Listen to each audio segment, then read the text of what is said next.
Mənə bax, yaxşı yadıma düşdü. Ağaz, o nədir qonşu etmişsən ki? Həkimin gerek əlləri tərtəmiz olsun, hə? Mən başqa mənada demişəm o sözü. Hə? Deməli mən anlamıram. Deməli mən qanmıram. Mənim başım boşdur. Bəs onda niyə dayanmırsan? Gətir bunu. Axı mən sizə neynəmişəm? Ağız daimından artıq neynəcəksin? Ağzımı açmağa imkan vermirsən. Birinci dirəm, beşinci dirəm, beşinci dirəm, 15'in yatısı. Ne istəyirsən məndən, hə? Yox, bəs mən.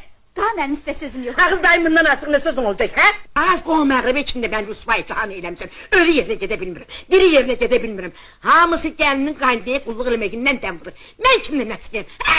Bəlkə öyle gündən keçir ki, qaynana sənə qulluq eləsin, hə? Yox, mən sənin üçün o qaynanalardan deyiləm. Dəlim mənim süpürgəmdir. Harada qoydum, orada tutturmalıdır. İstəm ana, qoy Ayaz gəlsin. Mən bu evin gəlsiyəm. Ağasıyam, hanımıyam. Mənim bir söz